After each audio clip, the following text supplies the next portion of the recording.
ನಮಸ್ಕಾರ. ಜಯಧ್ವನಿ ಕಾರ್ಯಕ್ರಮಕ್ಕೆ ಸ್ವಾಗತ.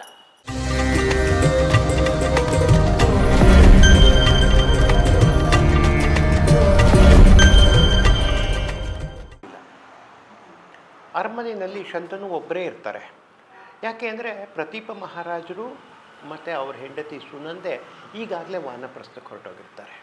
ಹಾಗಾಗಿ ಈತ ಒಬ್ಬನೇ ರಾಜ್ಯ ಆಳ್ತಿದ್ರೆ ಸುಮಾರಷ್ಟು ವಯಸ್ಸು ಕಳೆದಿರುತ್ತೆ. ಆದರೂ ಮದುವೆ ಆಗೇ ಇಲ್ಲ, ಹೀಗೆ ಇರ್ತಾರೆ. ಒಂದು ದಿವಸ ಆತನಿಗೆ ತುಂಬ ಬೇಟೆ ಹುಚ್ಚು.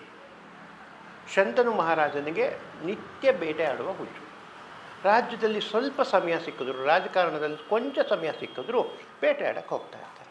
ಅವತ್ತು ಹಾಗೇ ಬೇಟೆ ಆಡೋಕ್ಕೆ ಹೋಗ್ತಾರೆ. ಬೇಟೆ ಆಡಿದ್ರೆ ತುಂಬ ದಣಿದಿದ್ದಾರೆ. ಬೇಟೆ ಕಾಡಲ್ಲಿ ನೀರು ಬೇಕು ಅನ್ನೋ ಜಾಗದಲ್ಲಿ ಸಿಗಲ್ಲ. ಬೇಟೆ ಆಡಿದ್ರು, ಯಾವುದೋ ಪ್ರಾಣಿ ಹಿಂದೆ ಓಡಿದ್ರು.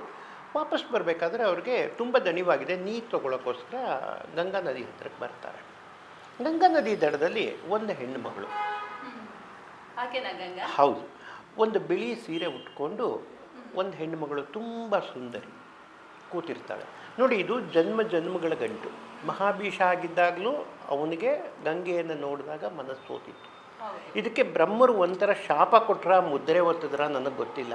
ಒಟ್ಟು ಅವರಿಬ್ಬರನ್ನು ಬ್ರಹ್ಮದೇವರು ಅಲ್ಲೇ ಕೂಡಿಸಿದ್ರು. ಅಂದರೆ ಭಗವತ್ ಸಂಕಲ್ಪ ಆಗಿತ್ತು. ಅಂದರೆ ಕೆಲವೊಂದು ಶಾಪಗಳು ಕೂಡ ಕೆಲವರಿಗೆ ವರ ಆಗತ್ತೆ ಅಂದ್ಕೊಂಡ್ರೆ ಆಗುತ್ತೆ. ಬಟ್ ಶಾಪ ಬಿದ್ದಾಗ ಅವರು ಅದರ ಬಗ್ಗೆ ನೋವನ್ನ ಪಡ್ತಾರೆ, ಬೇಜಾರನ್ನ ಪಡ್ತಾರೆ. ವಾಸ್ತವದಲ್ಲಿ ಏನಾಗುತ್ತೆ ಗೊತ್ತಾ, ನಮ್ಗೆ ಏನಾದ್ರು ಒಂದು ಘಟನೆ ನಡೆದಾಗ ಆ ಘಟನೆ ಪರಿಣಾಮ ಆ ಕ್ಷಣಕ್ಕೆ ತೀವ್ರವಾಗಿರ್ತದೆ. ಆಮೇಲೆ ನಾವು ಅದನ್ನು ಅರಗಿಸ್ಕೊಳ್ತೀವಿ, ಅದನ್ನು ಹೊಂದಿಸ್ಕೊಳ್ತಾ ಹೋಗ್ತೀವಿ. ಈ ಹಿನ್ನೆಲೆಯಲ್ಲಿ ಇವರಿಬ್ಬರು ಕೂಡ ಈಗ ಅದನ್ನು ತಗೊಳ್ಳೇಬೇಕು, ಏನು ದಾರಿನೇ ಇಲ್ಲ.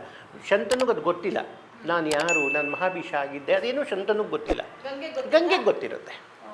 ಗಂಗೆಗೆ ಇದೆಲ್ಲ ಕತೆ ನೆನಪಿದೆ. ಯಾಕೆಂದರೆ ಅವಳು ದೇವಗಂಗೆ, ಅವಳಿಗೆಲ್ಲ ನೆನಪಿದೆ. ಅವಳ ಪಾತ್ರನ ಹೀಗೆ ಇಟ್ಟಿದ್ದಾರೆ. ಇವ್ರಿಗೆ ಮಾತ್ರ ಇಲ್ಲ, ಗೊತ್ತಿಲ್ಲ. ಇವನಿಗೆ ಶಂತನು ಇನ್ನೂ ಗೊತ್ತಿಲ್ಲ. ಅವಳು ನೋಡಿದ ತಕ್ಷಣ ಇವನು ಮೋಹ ಆದರೆ ಗಂಗೆ ನೇರವಾಗಿ ಮಹಾರಾಜ ಇಲ್ಲಿವರೆಗೂ ಅವನು ಯಾವ ಹೆಣ್ಣನ್ನು ಕಣ್ಣೆತ್ತಿ ನೋಡಿದವನಲ್ಲ. ಗಂಗೆಯನ್ನು ನೋಡಿದ ಮೇಲೆ ಅವನಿಗೆ ಮೋಹ ಶುರುವಾಯಿತು. ಇದು ದೈವ ಸಂಕಲ್ಪ. ಹೋಗ್ಬಿಟ್ಟು ಕೇಳ್ತಾನೆ, ನೇರವಾಗಿ ಕೇಳ್ಬಿಡ್ತಾನೆ, ಏನು ನನಗೆ ನಿನ್ನ ಮೇಲೆ ಮೋಹ ಆಗಿದೆ, ನನ್ನ ಮದುವೆ ಮಾಡಿಕೊಳ್ತೀಯ. ಗಂಗೆ ಅವನು ನೋಡ್ತಾಳೆ, ತುಂಬ ಸುಂದರವಾದ ಯುವಕ, ಹಸ್ತಿನಾವತಿಯ ಮಹಾರಾಜ. ಹೇಳುವಾಗಲೇ ಹೇಳ್ತಾನೆ, ನಾನು ಹಸ್ತಿನಾವತಿಯ ಪ್ರತೀಪ ಮಹಾರಾಜನ ಮಗ ಶಂತನು ಅಂತ, ನಾನೇ ರಾಜ. ಇವಾಗ ನನಗಿನ್ನೂ ಮದುವೆ ಆಗಿಲ್ಲ, ನಿನ್ನನ್ನು ಮದುವೆ ಮಾಡ್ಕೋತೀನಿ, ನೀನು ಒಪ್ಕೋತೀಯ? ಈ ಥರವೇ ಕೇಳ್ಕೊಳ್ತಾನೆ. ಕೇಳಿದಾಗ ಗಂಗೆ ಒಂದು ಚೂರು ಹಿಂದೆ ಮುಂದೆ ಹಿಂಜರಿಕೆ ಇಲ್ಲದೇ ಒಪ್ಪಿಗೆ ಸೂಚಿಸ್ತಾ ಒಂದು ಷರತ್ತನ್ನು ವಿಧಿಸ್ತಾಳೆ. ಆ ಕಾಲದಲ್ಲಿ ತುಂಬ ಷರತ್ತುಬದ್ಧ ಮದುವೆಗಳು ನಡೀತಾ ಇತ್ತು. ಸಾಮಾನ್ಯವಾಗಿ ಈ ಥರ ಹೋಗಿ ನನಗೆ ಪ್ರೀತಿಯಾಗಿದೆ ನಿನ್ನ ಮೇಲೆ, ನಾನಿನ್ನ ಮದುವೆ ಮಾಡ್ಕೊಳ್ತೀನಿ ಅಂತ ಕೇಳುವಾಗ ಹೆಚ್ಚು ಕಮ್ಮಿ ಷರತ್ತುಗಳಿರ್ತಾಯಿತ್ತು. ಈ ಷರತ್ತನ್ನು ಗಂಗೆನೂ ವಿಧಿಸ್ತಾಳೆ. ನಾನು ಏನೇ ಮಾಡಿದ್ರು, ಒಂದೇ ಒಂದು ಷರತ್ತು, ನಾನು ಏನೇ ಮಾಡಿದ್ರು ನೀನು ಪ್ರಶ್ನೆ ಮಾಡಬಾರ್ದು, ಒಪ್ಕೊಳ್ಳೇಬೇಕು. ನೋಡಿ, ಇದೇ ಥರ ನಿಮಗೆ ಹಿಂದೆ ಪುರೂರವ, ಇದೇ ವಂಶದ ಹಿರಿಯ ಪುರೂರವ ಕೂಡ ಊರ್ವಶಿಯನ್ನು ಮದುವೆ ಮಾಡ್ಕೊಳ್ಳುವಾಗ ಇದೇ ಥರದ್ದೊಂದು ಷರತ್ತಿರುತ್ತೆ. ಅವಳು ಷರತ್ತು ಹಾಕಿರ್ತಾಳೆ, ನಿನ್ನನ್ನು ನಾನು ಯಾವುದೇ ಕಾರಣಕ್ಕೂ ಬೆತ್ತಲಾಗಿ ನೋಡಬಾರ್ದು. ಹೌದು, ನಿನ್ನನ್ನು ನಾನು ಪರಿಪೂರ್ಣವಾಗಿ ಬೆತ್ತಲಾಗಿ ನಾನು ಇದನ್ನು ನೋಡಬಾರ್ದು. ಮತ್ತು ಇನ್ನೊಂದು, ನನ್ನ ಟಗರೇನಿದೆ ಅದಕ್ಕೆ ತೊಂದರೆ ಆಗಬಾರ್ದು. ಅವಳ ಹತ್ರ ಒಂದು ಟಗರಿರುತ್ತೆ, ಅದಕ್ಕೆ ತೊಂದರೆ ಆಗದಾಗೆ ನೀನು ನೋಡ್ಕೋಬೇಕು ಅಂತ ಹೇಳಿಬಿಟ್ಟಿರ್ತಾಳೆ. ಸರಿ, ಇವನೇನು ಮಾಡ್ತಾನೆ, ಅವಳನ್ನು ತುಂಬ ಚೆನ್ನಾಗಿ ನೋಡ್ಕೋತಿರ್ತಾನೆ, ಷರತ್ತನ್ನು ನಡೆಸ್ತಾ ಇರ್ತಾನೆ ಪುರೂರವ. ಆದರೆ ಒಂದು ದೇವತೆಗಳಿಗೆ ಇವಳು ಏನು ಊರ್ವಶಿ ಇಲ್ಲೇ ಉಳ್ಕೊಂಬಿಟ್ಲಲ್ಲ, ಬರೋದೇ ಇಲ್ವಲ್ಲ, ಇಲ್ಲೇ ಉಳ್ಕೊಂಬಿಟ್ಲು, ಇವರಿಬ್ಬರನ್ನ ಬೇರೆ ಮಾಡಬೇಕಾಗತ್ತೆ ದೇವತೆಗಳು. ಅದಕ್ಕೇನು ಮಾಡ್ತಾರೆ, ಒಂದು ದಿವಸ ಇವಳು ಟಗರಿದೆಯಲ್ಲ, ಟಗರನ್ನ ದೇವತೆಗಳು ಕದ್ದು ತೊಗೊಂಡು ಹೋಗ್ತಾ ಇದ್ದಾರೆ. ಇವನು ಅವಳ ಸಂಗಡ ಮಲಗಿದ್ದಾಗ ಟಗರು ಹೋಯಿತು ಅಂತ ಗೊತ್ತಾದಾಗ ಇವಳು ಟಗರನ್ನ ಕಿರ್ಚ್ಕೊಳ್ಳುತ್ತೆ, ಟಗರನ್ನ ಎತ್ಕೊಂಡು ಹೋಗಬೇಕಾದ್ರೆ. ಅವಾಗ ಅಯ್ಯೋ, ಅವಳು ಟಗರನ್ನ ಯಾರೋ ಕಳ್ಳರು ಎತ್ಕೊಂಡು ಹೋಗ್ತಾರೆ, ಅದು ಹೋಗ್ಬಿಡ್ತು ಅಂದರೆ ಊರ್ವಶಿ ನನ್ನನ್ನು ಬಿಟ್ಟು ಹೋಗ್ಬಿಡ್ತಾಳೆ ಅನ್ನೋ ಕಾರಣಕ್ಕೆ ಅವನು ಮಲಗಿದ್ದವನು ಹಾಗೆ ಎತ್ತು ಹೊರಟೋಗ್ತಾನೆ. ಹೋಗುವಾಗ ಅವನ ಮೈ ಮೇಲೆ ಬಟ್ಟೆ ಇರೋದಿಲ್ಲ. ಅಲ್ಲಿಂದ ನೋಡಿದ್ರೆ ಟಗರು ಹೋಗುತ್ತೆ, ಮತ್ತು ಅವನನ್ನು ಬೆತ್ತಲಾಗಿ ನೋಡಿದ ಅನುಭವನೂ ಆಗುತ್ತೆ. ಈ ಎರಡು ಕಾರಣದಿಂದ ಊರ್ವಶಿ ಅವನನ್ನು ಬಿಟ್ಟು ಹೊರಟೋಗ್ತಾಳೆ. ಆ ನಂತರದಲ್ಲಿ ಆ ವಿಕ್ರಮ ಊರ್ವಶಿಯ ತುಂಬ ಬಹುದೊಡ್ಡ ಪ್ರಕರಣ. ಅವನು ಹುಚ್ಚಿನ ಥರ ಬೀದಿಯಲ್ಲಿ ಊರ್ವಶಿಗೋಸ್ಕರ ಅಲ್ದಿರ್ತಾನೆ. ಈ ಪ್ರಸಂಗ ನಿಮಗೆ ಮುಂದೆ ದೊಡ್ಡದಾಗಿ ಬರ್ತದೆ. ಆದರೆ ಈ ಸಂದರ್ಭದಲ್ಲಿ ಷರತ್ತನ್ನು ಬೇಡ ಅನ್ನೋಕ್ಕೆ ಸಾಧ್ಯತೆಯೇ ಇರಲ್ಲ. ಒಂದು ಮನಸ್ಥಿತಿ, ಇನ್ನೊಂದು ದೈವ ಸಂಕಲ್ಪ. ಅಂತಹ ಸುಂದರಿನ ಇಷ್ಟು ವರ್ಷಗಳ ಕಾಲ ನೋಡದೇ ಇರೋನು ಒಂದು ಬೇಡರ ಜಾತಿಯ ಹೆಣ್ಣು ಮಗಳನ್ನು ನೋಡಿದ ತಕ್ಷಣ ತುಂಬ ಇಚ್ಛೆ ಪಟ್ಬಿಡ್ತಾನೆ. ಅವಳು ನಾನು ಬೇಡರ ಜಾತಿಯವಳು ಅಂತ ಹೇಳ್ತಾಳೆ. ಹೇಳಿದ ಮೇಲೆ ಅವನು ತುಂಬ ಇಷ್ಟಪಟ್ಟ ಮೇಲೆ ಮದುವೆನೂ ಆಗುತ್ತೆ, ಇಬ್ರಿಗೂ ಮದುವೆ ಆಗುತ್ತೆ. ಆದರೆ ಷರತ್ತು ಮಾತ್ರ ಒಂದೇ ಒಂದು, ಅದು ನಿಖರವಾಗಿ ಆಗಿಬಿಟ್ಟಿರ್ತದೆ. ನಾನು ಏನು ಪ್ರಶ್ನೆ ಮಾಡಿದ್ರು ನೀನು ಅದನ್ನು ಪ್ರಶ್ನೆ ಮಾಡುವಂತಿಲ್ಲ, ಕೇಳೋ ಆಗಿಲ್ಲ. ಯಾಕೆ ಮಾಡಿದೆ, ನಾನು ಏನೇ ಪ್ರಸಂಗ ಮಾಡಿದ್ರು ನೀನು ಯಾಕೆ ಅಂತ ಕೇಳಬಾರ್ದು ಹೇಳಿಬಿಟ್ಟ. ಆಯಿತು. ಇದಾದ ಮೇಲೆ ಕರ್ಕೊಂಡು ಬರ್ತಾರೆ. ಏನು ಊರಿನ ಜನಕ್ಕೆಲ್ಲ ತುಂಬ ಸಂಭ್ರಮ. ಅವತ್ತು ಗಂಗೆ ಬಂದಿದ್ದಾಳೆ. ಅದು ದೇವಗಂಗೆ ಬಂದು ಇವತ್ತು ನಮ್ಮ ರಾಜನ ಜೊತೆಗೆ ಸಂಸಾರ ಮಾಡ್ತಿದ್ದಾಳೆ ಅಂದರೆ ಸಣ್ಣ ಪುಟ್ಟ ವಿಷಯ ಅಲ್ಲ, ತುಂಬ ಬಹುದೊಡ್ಡ ಪ್ರಕರಣ ಆಗುತ್ತೆ. ಜನ ಎಲ್ಲ ಹಸ್ತಿನಾವತಿಯವರೆಲ್ಲ ದೇವಗಂಗೆಯನ್ನು ಮಾನವ ರೂಪದಲ್ಲಿ ನಾವು ನೋಡ್ತಾ ಇದ್ದೀವಿ ಅಂತ ತುಂಬ ಸಂತಸ ಪಡ್ತಾರೆ. ಆದರೆ ಗಂಗೆ ಮಾತ್ರ ಬಂದ ದಿವಸದಿಂದ ಜನಗಳ ಜೊತೆಗೆ ಸೇರದೆ ಒಂದು ಚೂರು ಪ್ರತ್ಯೇಕತೆಯನ್ನು ಕಾಪಾಡ್ಕೋತಾ ಇರ್ತಾಳೆ. ಶಂತನು ಜೊತೆ ಚೆನ್ನಾಗಿರ್ತಾಳೆ, ಆದರೆ ಜನಗಳ ಜೊತೆಗಳು ಬೆರೆಯೋದಿಲ್ಲ. ಸಾಮಾನ್ಯ ಮಹಾರಾಣಿಯರು ಹೇಗಿರ್ತಾರೋ ಹಾಗಿಲ್ದೇ ಪ್ರತ್ಯೇಕತೆ ಕಾಪಾಡ್ಕೋತಾ ಇರ್ತಾಳೆ. ಹೀಗಿರಬೇಕಾದ್ರೆ ಮೊದಲನೇ ಗರ್ಭ ಆಗ್ತದೆ. ಗಂಗೆ ಗರ್ಭಿಣಿ ಆಗ್ತಾಳೆ, ತುಂಬ ಸುಂದರಿ. ಇನ್ನೇನು ಒಬ್ಬ ವಾರಸುದಾರ ಬಂದ ಅಂತ ಪ್ರಜೆಗಳು ಎಲ್ಲ ಉತ್ಸವಗಳನ್ನು ನಡೆಸ್ತಾ ಇದ್ದಾರೆ. ಈ ಸಂದರ್ಭದಲ್ಲಿ ಗಂಗೆಗೊಂದು ಗಂಡು ಮಗು ಹುಟ್ಟಿದರೆ ಗಂಗೆ ಏನು ಮಾಡ್ತಾಳೆ, ಆ ಮಗುನ ಬಾಣಂತಿ ಮಗು ಹುಟ್ಟಿದ ತಕ್ಷಣ ಆ ಮಗುನ ತೆಗೆದುಕೊಂಡೋಗಿ ನೀರಲ್ಲಿ ಬಿಸಾಕ್ಬಿಟ್ಟು ಬರ್ತಾಳೆ. ಶಂತನುಗೆ ಅದನ್ನು ಕೇಳಬೇಕು ಅಂತ ಒತ್ತಡ ಒಳಗಡೆಯಿಂದ ಬರುತ್ತೆ. ಮಗುನ ಎಲ್ಲಿಗೆ ಎತ್ಕೊಂಡು ಹೋಗ್ತಿದ್ಯಾ, ನೀರಿಗೆ ಯಾಕೆ ಹಾಕ್ತಿದ್ಯಾ, ಮಗುನ ಯಾಕೆ ಸಾಯಿಸ್ತಿದ್ಯಾ, ಇಂಥ ಹಲವಾರು ಪ್ರಶ್ನೆಗಳು ಬರುತ್ತೆ. ಆದರೆ ಮೋಹ ಎಷ್ಟಿರುತ್ತೆ ಅಂದರೆ, ನಾನು ಅವಳು ಮದುವೆಯಲ್ಲಿ ಹಾಕಿರುವಂತಹ ಷರತ್ತನ್ನು ಮುರಿದ್ರೆ ಅವಳು ನನ್ನನ್ನು ಬಿಟ್ಟು ಹೊರಟೋಗ್ತಾಳೆ. ಅದಕ್ಕೋಸ್ಕರ ತನ್ನ ಮಗು ಹೋದರೂ ಪರವಾಗಿಲ್ಲ, ಗಂಗೆಯ ಮೇಲಿನ ಮೋಹದಿಂದ ಪ್ರಶ್ನೆನೇ ಮಾಡೋದಿಲ್ಲ. ಈ ಥರ 7 ಮಕ್ಕಳುಗಳಾಗ್ತವೆ, ಒಂದರ ಮೇಲೊಂದು 7 ಮಕ್ಕಳಾಗುತ್ತವೆ. 7 ಮಕ್ಕಳನ್ನು ತೊಗೊಂಡೋಗಿ ನೀರಿಗೆ ಹಾಕ್ಬಿಡ್ತಾಳೆ. ಇದಾದ ಮೇಲೆ ಜನಕ್ಕೆ ಏನಾಗುತ್ತೆ ಅಂದರೆ, ಗಂಗೆ ಮೇಲೆ ಎಷ್ಟು ಸಿಟ್ಟಿದೆಯೋ ಅದು 10 ಪಟ್ಟು ಸಿಟ್ಟು ಶಂತನು ಮಹಾರಾಜನ ಮೇಲಾಗುತ್ತೆ. ಯಾಕೆಂದರೆ ಹಸ್ತಿನಾವತಿಯ ರಾಜಕುಮಾರಗಳು ಹುಡುಕಾಟನ ಒಂದೊಂದೇ 7 ಮಕ್ಕಳುಗಳನ್ನು ತೆಗೆದುಕೊಂಡೋಗಿ ನೀರಿಗೆ ಹಾಕಿ ಸಾಯಿಸ್ಬಿಟ್ಲು. ಬೆಳಗಾಗೆದ್ದರೆ ನಮ್ಮ ಅರಮನೆಗೆ ಆಳೋಕೆ ಯಾರೂ ಇಲ್ಲ, ಇಂಥ ಕೆಲಸನ ಅವಳು ಮಾಡ್ತಾಯಿದ್ರೆ ಅವಳ ಮೇಲಿನ ಮೋಹ ಇವನು ಕೂತಿದ್ದಾನಲ್ಲ, ಇದು ಹೇಗೆ ಅಂತ ಹೇಳ್ಬಿಟ್ಟು ಜನ ಶಂತನು ಮೇಲೆ ಬೇಜಾರು ಮಾಡ್ಕೋತಾರೆ. ಮಂತ್ರಿಗಳು ಕೂಡ ಈಗ ಶಂತನು ಮೇಲೆ ಒತ್ತಡ ಹಾಕಕ್ಕೆ ಶುರು ಮಾಡ್ತಾರೆ. ಗಂಗೆ ಈಗ ಅಷ್ಟಮ ಗರ್ಭನ ಧರಿಸಿದ್ದಾಳೆ, 8ನೇ ಮಗು. ಗಂಗೆ ತುಂಬು ಗರ್ಭಿಣಿ. ಗಂಗೆಗೂ ಗೊತ್ತು ಈ ಮಗು, ನಾನು ಹೇಳಿದ್ದೆ ಆವಾಗಲೇ, ಯಾರು ವಸುಗಳು 8ನೇ ಮಗುನ ಉಳಿಸ್ಬೇಕು ಅಂತ, ಈ ಮಗುನ ಉಳಿಸ್ಬೇಕು ಅನ್ನೋದು ಅವಳಿಗೂ ಗೊತ್ತು. ಉಳಿಸ್ಬೇಕು ಅಂದರೆ ನಾನು ಶಂತನನ್ನು ಬಿಟ್ಟು ಹೋಗಬೇಕು ಅನ್ನೋದು ಗಂಗೆಗೂ ಗೊತ್ತಿರುತ್ತೆ.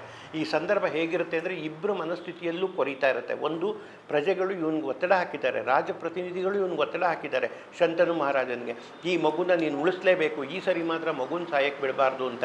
ಮಗುನ ಉಳಿಸ್ಕೋಬೇಕು ಅಂದರೆ ಗಂಗೆ ನನ್ನನ್ನು ಬಿಟ್ಟು ಹೋಗ್ತಾಳೆ ಅಂತ ಗೊತ್ತು. ಗಂಗೆಗೆ ಏನು ಗೊತ್ತು, ನಾನು ಆಗೋಯ್ತು, ಶಂತನು ಜೊತೆ ಹೆಚ್ಚು ದಿವಸ ಇರೋಕ್ಕಾಗಲ್ಲ, ಈ ಮಗು ಉಳಿಬೇಕು ಅಂದರೆ ನಾನು ಬಿಟ್ಟು ಹೋಗಬೇಕಾಗುತ್ತೆ. ಸುಂದರವಾದ ದಾಂಪತ್ಯ, ಎಷ್ಟೇ ಬೇಡ ಅಂತ ಬಂದಿದ್ದರೂ ಕೂಡ ದಾಂಪತ್ಯ ತುಂಬ ಸುಂದರವಾಗಿರುತ್ತೆ. ಜೊತೆಗೆ ಶಂತನು ಅವಳ ಜೊತೆ ತುಂಬ ಪ್ರೀತಿಯಿಂದ ನಡ್ಕೊಂಡಿರ್ತಾನೆ. ಆ ಮಗುವನ್ನು ಎತ್ಕೊಂಡು ನದಿಗೆ ಹಾಕ್ಬಿಡ್ತಾಳ. ಗಂಗೆ ಏನೋ ಆ ಮಗುವನ್ನು ತೆಗೆದುಕೊಂಡೋಗಿ ನೀರಿಗೆ ಹಾಕಬೇಕು ಅನ್ನೋ ಉದ್ದೇಶದಿಂದನೇ ತೆಗೆದುಕೊಂಡು ಹೋಗ್ತಿರ್ತಾಳೆ. ಆದರೆ ಅಂತರಂಗದಲ್ಲಿ ಅವಳಿಗೂ ಗೊತ್ತು, ಶಂತನು ಮಹಾರಾಜ ಈ ಮಗುನ ಬಿಡಿಸ್ಕೊಳ್ಳಿಕ್ಕೆ ಬರ್ತಾನೆ, ನನ್ನ ಮತ್ತು ಅವನ ದಾಂಪತ್ಯ ಮುಗಿಯುತ್ತೆ ಅನ್ನುವಂಥ ಮನಸ್ಥಿತಿಯಲ್ಲೇ ಇದ್ದಾಳೆ. ಆದರೆ ಅವಳ ಕರ್ತವ್ಯ ಇದು, ಅವಳ ಕರ್ತವ್ಯದ ಪ್ರಕಾರ ಅವಳು ಹೋಗ್ತಾ ಇದ್ದಾಳೆ. ಇತ್ತ ಕಡೆ ಶಂತನು ಮಹಾರಾಜನಿಗೆ ಗೊತ್ತಾಗುತ್ತೆ, ನಾವೆಷ್ಟೇ ಸೈನಿಕರನ್ನು ಹಾಕಿದ್ರೂ ನಾವು ಅವಳನ್ನು ತಡೆಯೋಕ್ಕಾಗಲಿಲ್ಲ, ಅವಳು ಅವ್ರ ಪಾಡ್ಗಳು ಹೊರಟೋದ್ಲು, ನದಿಗೆ ಹಾಕ್ಲಿಕ್ಕೆ ಹೋಗ್ತಾ ಇದ್ದಾಳೆ, ಈ ಮಗುನೂ ಉಳಿಸಲ್ಲ, ನಿನಗೆ 8ನೇ ಮಗು ಆಗಿದೆ 9ನೇದು ಆಗುತ್ತೆ ಅಂತ ಯಾವ ಖಾತ್ರಿ, ಇನ್ನು ನೀನು ಈ ಮಗುನಾದರೂ ಉಳಿಸ್ಕೊಡು ರಾಜ್ಯಕ್ಕೆ ಅಂತ ಬೇಡ್ಕೊಳ್ತಾರೆ.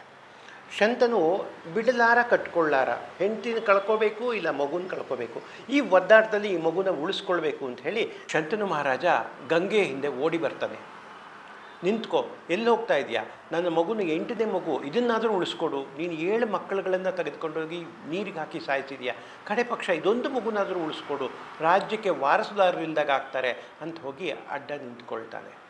ಗಂಗೆ ವಿರೋಧಿಸೋದೇ ಇಲ್ಲ, ಹೇಳ್ತಾಳೆ, ಮಹಾರಾಜ ನಾನು ನೀನು ಮದುವೆ ಆಗುವಾಗ ನಾನು ನಿನ್ನ ಮೇಲೆ ಒಂದೇ ಒಂದು ಷರತ್ತನ್ನು ಹಾಕಿದ್ದೆ, ಈ ಷರತ್ತಿನ ಪ್ರಕಾರ ನೀನು ಯಾವತ್ತೂ ನನ್ನನ್ನು ತಡಿತೀಯೋ ಅಥವಾ ನನ್ನನ್ನು ಪ್ರಶ್ನೆ ಮಾಡ್ತೀಯೋ ಆ ಕ್ಷಣಕ್ಕೆ ನಾನು ನಿನ್ನ ಬಿಟ್ಟು ಹೋಗ್ತೀನಿ ಅಂತ. ಆದರೆ ನೀನು 7 ಮಕ್ಕಳುಗಳನ್ನು ಸತ್ತಾಗಲೂ ಕೂಡ ಅಥವಾ 7 ಮಕ್ಕಳನ್ನು ನಾನು ತೆಗೆದುಕೊಂಡೋಗಿ ನೀರಿಗೆ ಹಾಕಿದಾಗಲೂ ಕೂಡ ನೀನು ಮಾತಾಡಲೇ ಇಲ್ಲ. ಅವಾಗೆಲ್ಲ ನಿನ್ನ ಬಗ್ಗೆ ನನಗೆ ತುಂಬ ಅತೀವವಾದ ಪ್ರೀತಿ ಹೆಚ್ಚಾಗ್ತಿತ್ತು. ಅಂದರೆ ನನ್ನ ಪ್ರೀತಿನ ನೀನು ಮಕ್ಕಳನ್ನು ಸಾಯಿಸ್ಕೊಂಡ್ರೂ ಕೂಡ ಪ್ರೀತಿಯನ್ನು ನೀನು ಗೌರವದಿಂದ ನೋಡ್ಕೋತಾ ಇದ್ದೆ. ಆದರೆ ಇವತ್ತು ಈಗ ಮಾತಾಡ್ತಾ ಇದೆಯಾ, ಹಾಗಂದ ಮೇಲೆ ನಾನು ನಿನ್ನನ್ನು ಬಿಟ್ಟು ಹೋಗಬೇಕು ಅಂದರೆ ಷರತ್ತು ಮುಗಿ ಮುಗೀತು, ನಾನು ನಿನ್ನನ್ನು ಬಿಟ್ಟು ಹೋಗಬೇಕು, ನಿನ್ನನ್ನು ಬಿಟ್ಟು ಹೋಗುವಾಗ ನಾನು ನಿಜವಾಗ್ಲೂ ಖುಷಿಯಾಗಿ ಹೋಗ್ತಾ ಇಲ್ಲ, ಆದರೆ ನನ್ನ ಮನಸ್ಸಿಗೆ ನೋವಿದೆ, ಆದರೆ ಷರತ್ತು, ಈ ಷರತ್ತು ನನಗೂ ಷರತ್ತು ನಿನಗೂ ಷರತ್ತು ಅಂತ ಹೇಳಿಬಿಟ್ಟು ನಾನು ನಿನ್ನನ್ನು ಬಿಟ್ಟು ಹೋಗ್ತೀನಿ ಅಂತ ಹೇಳ್ತಾಳೆ. ಅವಾಗ ಅವ್ನು ಹೇಳ್ತಾನೆ ಶಂತನು, ಈ ಷರತ್ತಿನ ಮಾತು ನಿನಗೇ ಬೇಡ ಅಂದಮೇಲೆ ಯಾತಕ್ಕೋಸ್ಕರ ಇದನ್ನು ಇಟ್ಕೊಂಡು ಪರದಾಡಬೇಕು, ಬಿಟ್ಬಿಡು, ನೀನು ಎಲ್ಲೂ ಹೋಗಬೇಡ, ಈ ಮಗುನ ಸಾಕೊಂಡು ನಾವು ಚೆನ್ನಾಗಿರೋಣ ಅಂತ ಬೇಕಾದಷ್ಟು ಬೇಡ್ಕೊಳ್ತಾನೆ. ಆದರೆ ಗಂಗೆ ಅವನ ಮಾತನ್ನು ಕೇಳೋದಿಲ್ಲ. ನಾನು ಹೋಗ್ತೀನಿ ಅಂತ ಹೋಗುವಾಗ ಆ ಮಗುನ ಕರೆದುಕೊಂಡು ಹೋಗ್ತಾಳೆ. ನಾನು ಈ ಮಗುನ ಕರ್ಕೊಂಡು ಹೋಗ್ತೀನಿ, ಇದು ಒಂಚೂರು ದೊಡ್ಡದಾದ ಮೇಲೆ ವಿದ್ಯಾಭ್ಯಾಸ ಕಳಿಸಿ ನಾನು ನಿನಗೆ ತಂದು ಒಪ್ಪಿಸ್ತೀನಿ ಅಂತ ಹೇಳಿಬಿಟ್ಟು ಗಂಗೆ ಆ ಮಗುನೂ ಕರ್ಕೊಂಡು ಹೊರಟೋಗ್ತಾಳೆ. ಹೀಗೆ ಹೋದ್ಮೇಲೆ ಇತ್ತಗೆ ಗಂಗೆನೂ ಇಲ್ಲ, ಹೆಂಡತಿನೂ ಇಲ್ಲ, ಆ ಮಗುನೂ ಇಲ್ಲ. ಅಂತಹ ಪ್ರಸಂಗದಲ್ಲಿ ಒಬ್ಬನೇ ಆಗಿಬಿಡ್ತಾನೆ. 36 ವರ್ಷಗಳ ಕಾಲ ಗಂಗೆ ಹೋದ ಮೇಲೆ 36 ವರ್ಷಗಳ ಕಾಲ ಅವನು ಮತ್ತೆ ಬೇರೆ ಮದುವೆನೇ ಮಾಡ್ಕೊಳ್ಳೋದಿಲ್ಲ. ಬೇಟೆ ಆಡೋದು, ಮನೇಲಿರೋದು, ಅರಮನೆ, ರಾಜ್ಯಭಾರ, ಬೇಟೆ ಆಡೋದು, ಇದಿಷ್ಟರಲ್ಲಿ ರಾಜ್ಯ ತುಂಬ ಸುಭಿಕ್ಷವಾಗಿರ್ತದೆ. ಆದರೆ ಅವನು ಮತ್ತೆ ಮದುವೆ ಯೋಚನೆ ಮಾಡದೆ ನೆಮ್ಮದಿಯಾಗಿ ಅದೇ ನೆನಪಲ್ಲಿ ಇದ್ದು ಬಿಡ್ತಾನೆ. ಹಾಗಾದರೆ ಗಂಗೆ ಆ ಮಗುನ ಎಲ್ಲಿ ಕರ್ಕೊಂಡು ಹೋಗ್ತಾಳೆ, ಹೇಗೆ ಸಾಕ್ತಾಳೆ, ವಿದ್ಯಾಭ್ಯಾಸ ಎಲ್ಲ ಯಾರಿಂದ ಕೊಡಿಸ್ತಾಳೆ? ಗಂಗೆ ಮಗುನ ಕರ್ಕೊಂಡು ಹೋಗ್ತಾಳೆ. ಆ ಮಗು ಹೆಸರು ದೇವವ್ರತ. ಮೊದಲನೇ ಹೆಸರು ದೇವವ್ರತ ಅವನ ಹೆಸರು. ಆ ಮಗುನ ಕರ್ಕೊಂಡೋಗಿ ತನ್ನ ಲೋಕಕ್ಕೆ ಕರ್ಕೊಂಡು ಹೊರಟೋಗ್ತಾಳೆ. ತನ್ನದೇ ಆದಂಥ ಒಂದು ಲೋಕ ಇದೆ, ಅಲ್ಲಿ ಕರ್ಕೊಂಡೋಗಿ ಅವಳ ಮನೆಯಲ್ಲಿ ಅವಳು ತುಂಬ ಚೆನ್ನಾಗಿ ಆ ಮಗುನ ಸಾಕ್ತಾಳೆ.